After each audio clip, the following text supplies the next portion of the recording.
penjelasan lebih tentang pembelajaran e-learning setelah kita masuk menggunakan akun guru, kemudian di kelas kita, misalnya ini contoh masih kosong. Jangan lupa sebelumnya kita hidupkan mode ubah.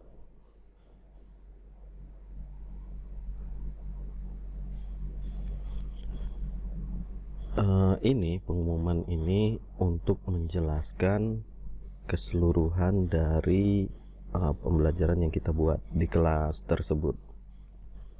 Jadi langsung saja diubah. Nih, ubah peraturan. Nah, di sini kita jelaskan semuanya. Kemudian jangan lupa ini tampilkan di deskripsi halaman khusus. Misalnya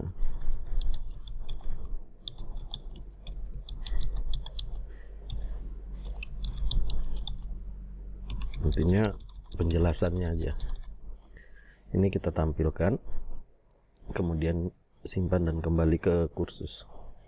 Nah, kalau checklist tadi tidak kita checklist yang tampilkan tadi, maka ini tidak tampil. Jadi sebaiknya ini ditampilkan. Khawatirnya kalau tidak ditampilkan siswanya nggak tahu gitu.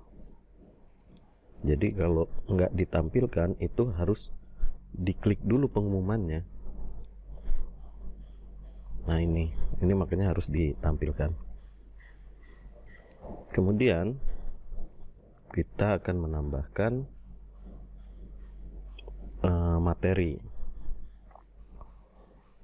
Materi ini kalau mau ditulis di halaman itu berarti kita menggunakan halaman atau page ini. Nah, jangan lupa di setiap item yang kita tambahkan itu kita masukkan deskripsi untuk menjelaskan apa yang ada di situ. Misalnya ini silakan dibaca materi dasar tentang apa gitu kan. Misalnya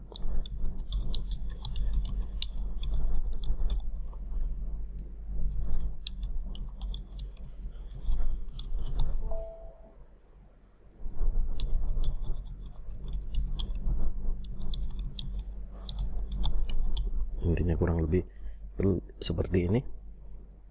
Bebas ya, jadi Bapak Ibu tinggal tulis apa yang ingin disampaikan gitu. Ini juga kita tampilkan konten. Nah, itu materinya kita taruh di sini di konten. Kemudian tampilan ini biarkan, pengaturan modul biarkan, pembatasan akses, activity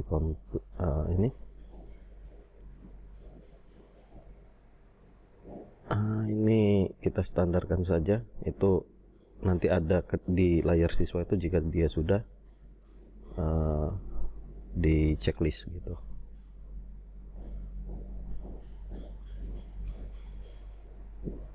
Kemudian kita simpan dan kembali ke kursus. Oh, ini belum diisi.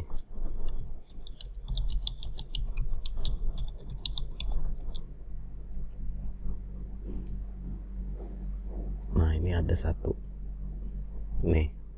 Jadi kalau bisa semua item yang kita tambahkan itu deskripsinya ditulis dan ditampilkan supaya siswa nanti mengerti gitu.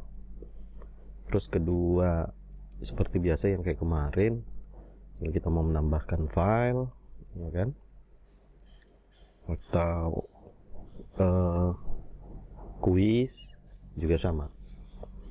Nah, ini blue big button ini untuk video conference. Bisa kita tambahkan mau conference, kita kasih nama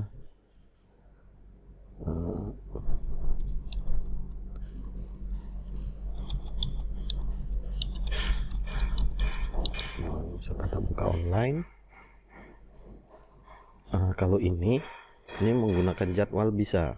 Jadi kita pastikan misalnya kita janjiannya hari apa, ini diaktifkan saja. Kalau nggak diaktifkan dia cuman ini waktu sekarang aja. Jadi kita akan mulai kapan sampai kapan gitu. Yang lainnya biarkan saja, simpan dan kembali ke kursus. misal kita mau menambahkan materi dari luar, apa URL atau bisa juga file, ya kan, kemarin udah. Nah sekarang kuis ini agak spesifik. Yang pertama kita buat dulu judul kuisnya. Nah tetap di deskripsinya juga harus dijelaskan gitu, ini kuis ngapain, harus ngapain gitu, dijelaskan timing, waktunya. Nah ini harus kita atur. Kalau standaran gini juga bisa, tapi ini akan terbuka terus. Misalnya kita inginkan aktif kapan sampai kapan, nah ini harus diaktifkan. Kemudian batasan waktu harus diaktifkan, berapa menit mengerjakan. Kemudian ini biarkan saja. Nilai di sini 1 sampai 10 ya. Kemudian yang lainnya nggak perlu, ini nggak perlu. Nah cukup itu. Kemudian kita simpan dan kembali ke kursus, atau simpan dan tampilkan, karena kita mau mengasih apa item-item kuisnya, kita simpan dan tampilkan. Ini edit kuis. Nah di sini kita mulai menambahkan ya, menambahkan apa, pilihan ganda atau apa, true false misalnya, tambahkan.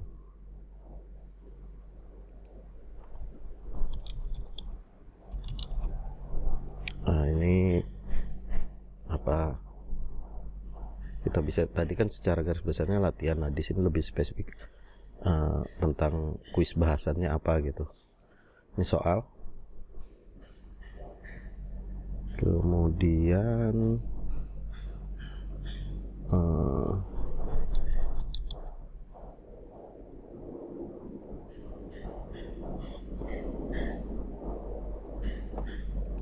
ini true false, ini true, yang salah dia umpamanya. Kemudian kita ke bawah. Nah banyaknya percobaan ini yang cuma 1 kali, kemudian kita simpan. Kalau mau nambahkan lagi, ini simpan perubahan dan lanjutkan penyuntingan. Ini kita simpan.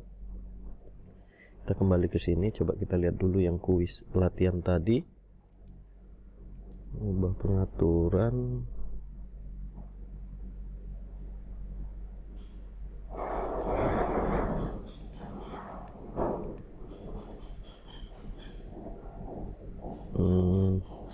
Nah ini lupa saya. Ini percobaan menjawab diperbolehkan. Kalau ini tak terbatas, jadi kapan selagi waktunya ini waktu kuisnya tadi terbuka, jadi mereka bisa ngulang-ulang tanpa batas. Jadi udah ujian lagi gitu. Jadi ini nanti buat 1 saja, jadi dia hanya melakukan 1 kali ujian gitu, atau bisa 2, 1 percobaan, yang kedua ujian benerannya. Nah nanti mau ngambil nilai yang mana, berarti misalnya yang percobaan biarkan, yang terakhir berarti yang kita ambil nilainya gitu. Atau kalau memang kita buat ini sistem remet 2 kali, ini mau ambil tertinggi apa rata-rata gitu. Jadi kurang lebih seperti itu. Ini saya set ujiannya cuma 1 kali, simpan dan kembali ke kursus. Sama ini ujian juga kan harus diubah gitu, dikasih silahkan bla bla bla bla gitu kan penjelasannya. Nah ini juga tadi belum dikasih penjelasan, bisa juga kita kasih penjelasan.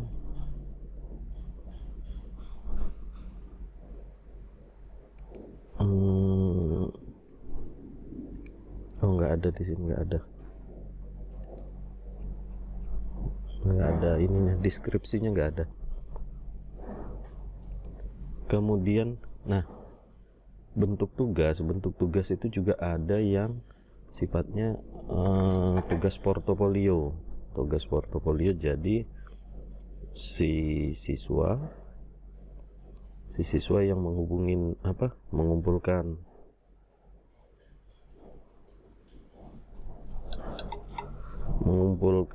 Misalnya kita tambah dulu ini penugasan.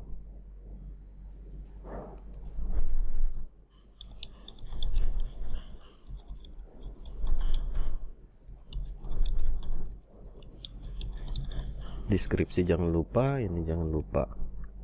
Nah, misalnya silakan kalian download file berikut, kemudian dikerjakan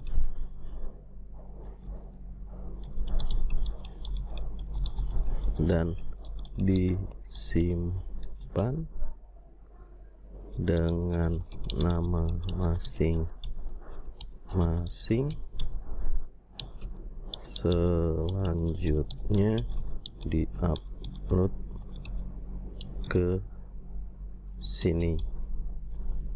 Nah, nanti misalnya tugasnya itu sudah kita buat dalam bentuk file Word umpamanya, nanti siswanya suruh download. Kita misalnya saya akan menambahkan tugas, bisa gambar atau dokumen juga bisa, misalnya soalnya dalam bentuk Word kan. Mana filenya yang kecil, misalnya ini.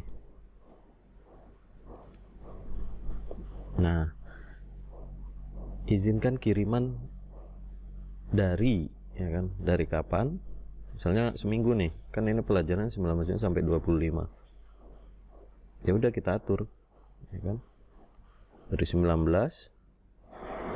karena ini udah tanggal 25 sih, makanya dia nggak mau 16, nggak mau, udah lewat.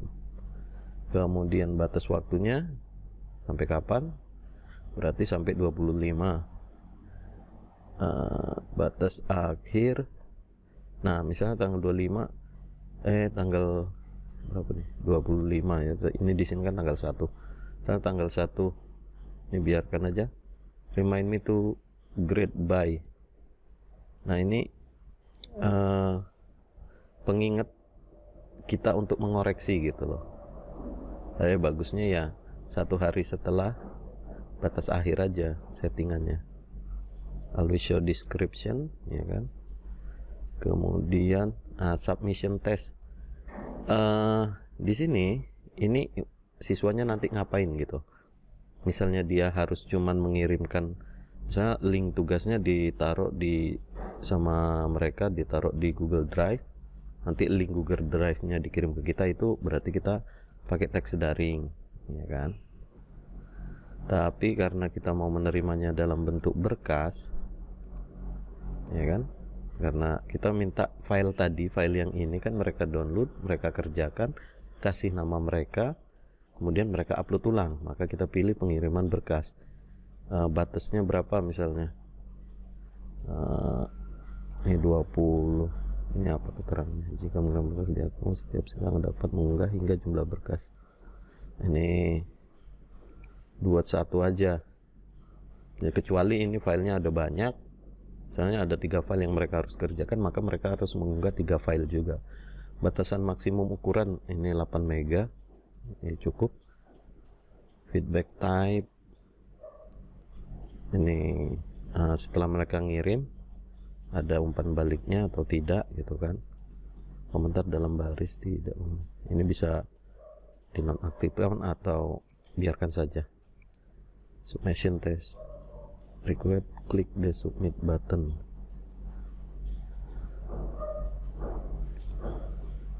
You will have click.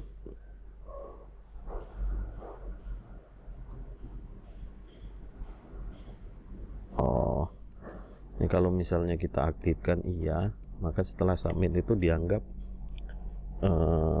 udah final gitu. Biarkan sajalah. Kesempatan dibuka kembali tidak, maksudnya kuis itu kalau sudah dia ngirim ya udah nggak bisa ini lagi. Nilai maksimum 100, nilai lulusnya berapa misalnya kita tentukan di sini, kan 70 apa mungkin ini marking. Udah, biarkan, udah simpan dan kembali ke kursus. Nah, seperti ini. Mana tadi ini kan. Kalau ingin lihat itu ini kan kita matiin dulu. Nah, kita lihat. Nah, ini tugasnya. Ini di sisi kita ya. Kalau di sisi siswa nggak seperti ini. Kalau di sisi kita seperti ini. Dia kan belum ngirim tuh. Need grading nih, kalau udah dinilai, kita bisa lihat yang terkirim. Ini kan belum ada yang terkirim. Kemudian kita bisa memberi nilai.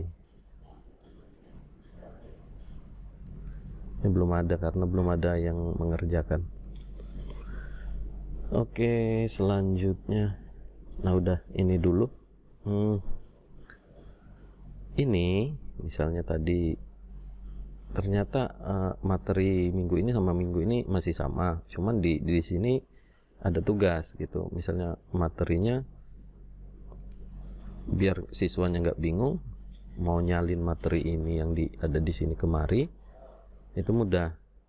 Pertama kita pilih dulu, misalnya ini ya, atau ini kita ubah, kita duplikat.